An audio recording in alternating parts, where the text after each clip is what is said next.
देखिए कैसे एक छोटी सी गलती ने देखा मौत का भयावह खेल, कैसे इंसान की मासूमियत ही उसकी जान की दुश्मन बन गई। एक ऐसी कहानी जहां इंसानियत नाम की कोई चीज ही नहीं।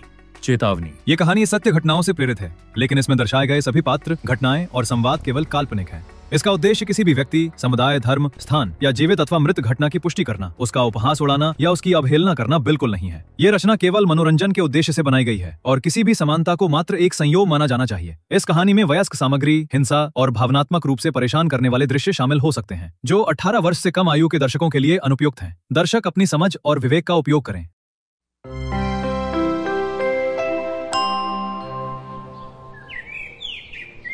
गांव की सुबह, सूरज की पहली किरणें जब पूर्वी क्षितिज पर फूटती तो उनकी सुनहरी आभा सबसे पहले जिस चीज को छूती थी वह था राघवेंद्र प्रताप सिंह का विशालकाय घर। यह केवल एक घर नहीं था, बल्कि एक रियासत थी, एक ऐसी हवेली जिसकी हर ईंट में सदियों पुरानी कहानियां सांस लेती थी। हवेली के ठीक पीछे आंखों की हद तक फैली हुई हरी भरी जमीन थी, जहां फसलें ऐसे लहलहाती थीं जैसे कोई कलाकार प्रकृति के कैनवास पर रंग बिखेर गया हो। यह है राघव। गांव में राघव को सब राघव भैया कहकर पुकारते थे, एक सम्मान सूचक शब्द जो उनकी हैसियत और उनके रुतबे को दर्शाता था। गांव का हर शख्स उसे इज्जत देता था, हर बच्चा उसे अपना आदर्श मानता था। उसके पास वो सब कुछ था जो एक सामान्य इंसान के पास नहीं होता।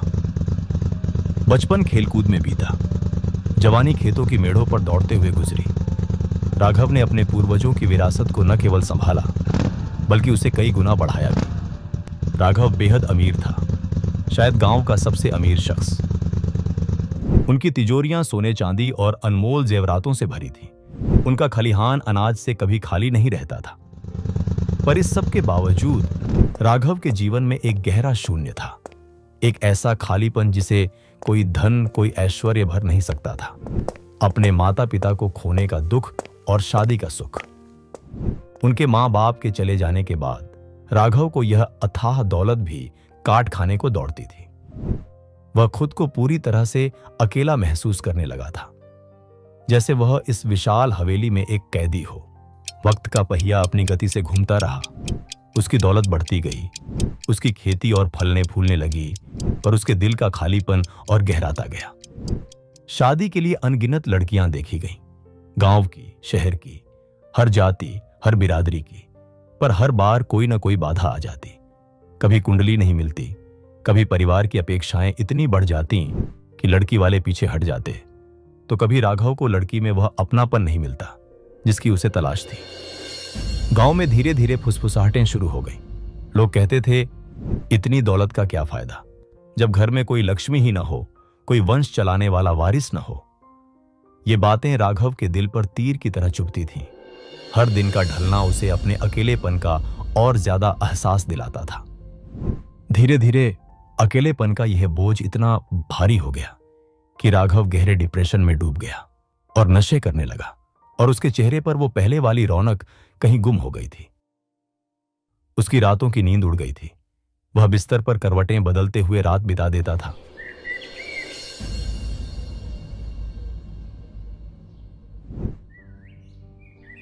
उसका ख्याल रखने के लिए अब बस एक ही शख्स बचा था, उसका वफादार पुराना नौकर रामू। चलो भैया, चाय पी लेते हैं। जो उसे अपने बेटे से बढ़कर मानते थे और हर पल उसकी उदासी को महसूस करते थे। रामू काका राघव को कई बार समझाने की कोशिश की है, उसे दिन रात खुश रखने की कोशिश की है, पर राघव की मायूसी इतनी गहरी थी कि कोई दवा उस पर असर नहीं कर पा रही थी। तभी रामू काका की नजर सामने पड़े हुए अखबार पर जाती है।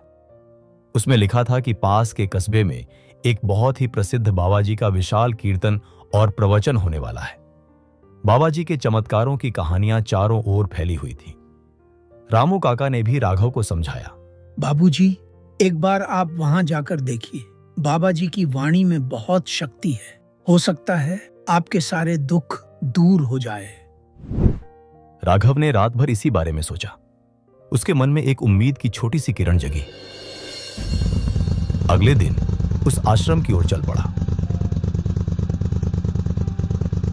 आश्रम में भक्तों का सैलाब उमड़ा हुआ था। सैकड़ों लोग बाबा जी की एक झलक पाने को आतुर थे।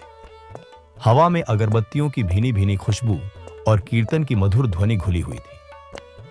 आश्रम में जगह जगह कैमरे लगे थे। बाबा जी का प्रवचन सीधा टीवी और इंटरनेट पर लाइव प्रसारित हो रहा था। वहां भक्त अपनी अपनी परेशानियां माइक पर बाबा जी को बता रहे थे। कोई बीमारी का इलाज मांग रहा था तो कोई संतान की कामना कर रहा था। राघव, जो इतने बड़े जनसमूह में खुद को अजनबी महसूस कर रहा था, भीड़ को चीरता हुआ धीरे धीरे माइक की ओर बढ़ा। उसका दिल जोरों से धड़क रहा था और उसके होंठ कांप रहे थे। जब उसकी बारी आई, उसने एक गहरी सांस ली और लड़खड़ाती आवाज में अपने दिल का दर्द बयान करना शुरू किया। बाबा जी, मेरे पास सब कुछ है, अथाह दौलत है, विशाल जमीनें हैं, पर मैं काफी अकेला हूं।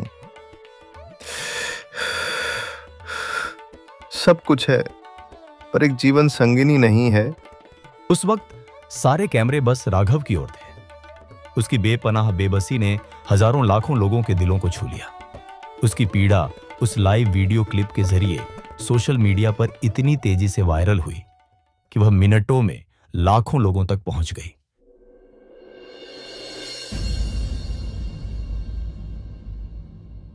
शहर के एक अपार्टमेंट में एक युवा लड़की अपने इंस्टाग्राम स्क्रॉल कर रही थी।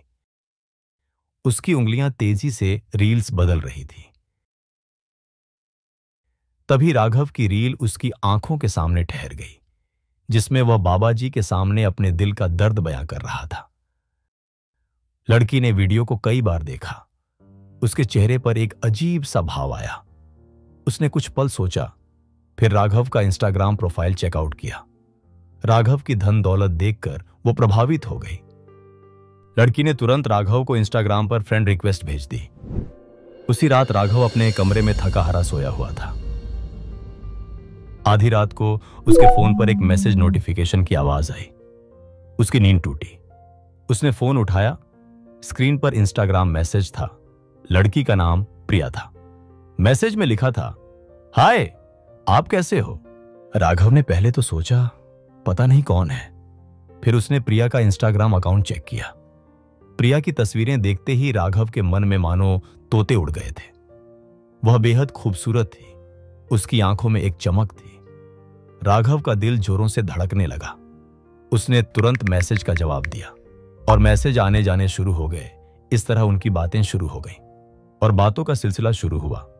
जो राघव कुछ देर पहले तक उदास और मायूस था, उसके चेहरे पर अब एक मुस्कान थी। उसका अकेलापन जैसे मानो एकदम से कहीं गायब हो गया था। अगले दिन सुबह रामू काका राघव को चाय देते हुए बोले, क्या बात है बाबूजी, बाबा जी का आशीर्वाद कुछ जल्दी ही लग गया शायद। आजकल तो आपके चेहरे पे हमेशा मुस्कान रहती है। राघव सिर्फ मुस्कुराता रहा। उसकी आंखें चमक रही थी। बातों का यह सिलसिला गहराता चला गया। टेक्स्ट मैसेज से बात शुरू हुई थी, फिर वीडियो कॉल होने लगे और धीरे धीरे वे घंटों फोन पर बातें करने लगे। राघव प्रिया की हर बात सुनता और उसे अपनी हर बात बताता। उसे प्रिया में अपने सपनों की रानी दिखने लगी थी, जिसने उसके खाली जीवन को भर दिया था।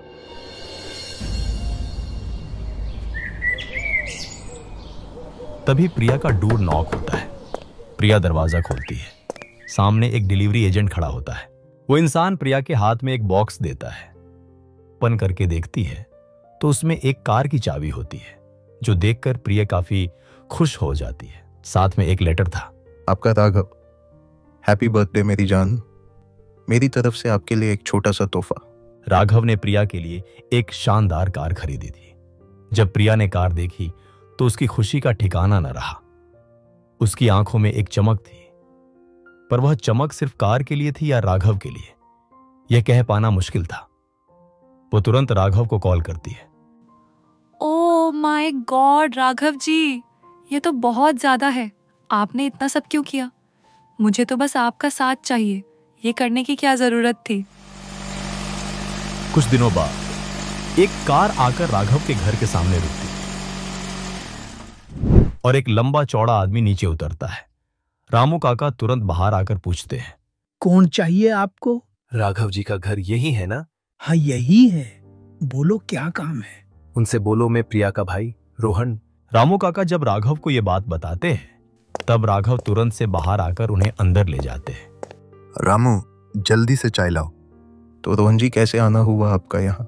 राघव ने थोड़ा हिचकिचाते हुए पूछा। रोहन ने बड़ी ही शालीनता से मुस्कुराकर बोला, मेरी बहन प्रिया ने मुझे आपके बारे में बहुत कुछ बताया राघव जी।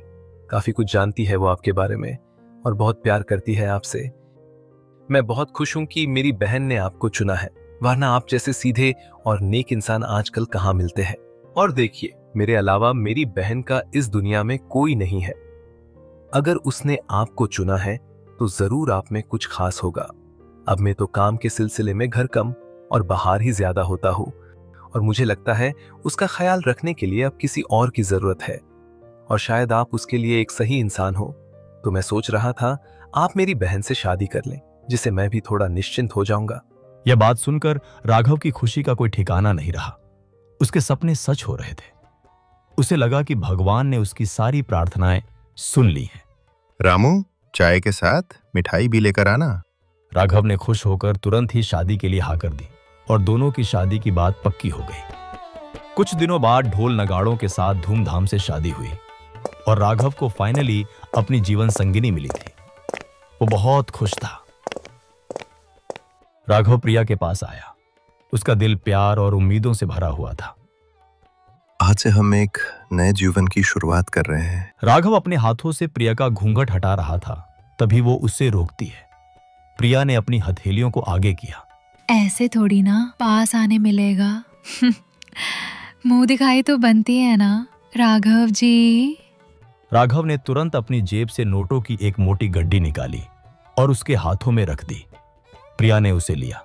और दे दो राघव जी, हमारी कीमत क्या बस इतनी ही है? राघव थोड़ा हैरान हुआ, पर उसने सोचा शायद प्रिया मजाक कर रही है। वो तुरंत से अपनी जगह से उठकर बोला, आओ तुम्हें कुछ दिखाना है। वो प्रिया को एक कमरे में लेकर गया और सामने का नजारा देखकर प्रिया हैरान हो गई। ये सब तुम्हारा ही है, ऐसा समझो मेरी जान। उसने हर चीज को बड़े ध्यान से देखा। उसकी आंखों में एक नई चमक थी। सब कुछ देखने के बाद प्रिया ने राघव के हाथ से चाबी ले ली। एक हल्की सी मुस्कान उसके होठों पर थी। ये सब तो ठीक है राघव जी, पर मेरी एक शर्त है। मैं आपको तभी मेरे पास आने दूंगी जब आप मुझे और अच्छे से इम्प्रेस करोगे। अभी तो आपको और कोशिश करनी पड़ेगी और तब तक आपको बेडरूम में नो एंट्री। इतना बोलकर प्रिया वहां से चली जाती है। यह सुनकर राघव का दिल टूट सा गया। उसे समझ नहीं आया कि प्रिया को इम्प्रेस करने के लिए ऐसा क्या किया जाए। वो सोफे पर बैठकर बस सोचता रहा। प्यार में अंधा राघव प्रिया की इस शर्त को एक चुनौती समझ बैठा। उसे लगा कि प्रिया शायद उसे और करीब से जानना चाहती है, उसे परखना चाहती है। वह हर दिन प्रिया को खुश करने की कोशिश करता रहा। हर दिन उसे कोई न कोई महंगा तोहफा देता रहा। कभी सोने के गहने, कभी रेशमी साड़ियां, कभी हीरे की अंगूठी। वह हर वो चीज करता जो प्रिया की खुशी के लिए जरूरी थी। लेकिन प्रिया ने कभी भी राघव को अपने बिस्तर के पास नहीं आने दिया। राघव हर दिन मायूस होता, पर उसने कभी हार नहीं मानी। एक दिन उसे अपनी कार में बिठाकर एक अनजान जगह ले गया। राघव ने प्रिया को आज तक का सबसे बड़ा सरप्राइज देने का फैसला किया। प्रिया ने सोचा शायद कोई रोमांटिक डिनर होगा या कोई नई जगह घूमने जा रहे हैं।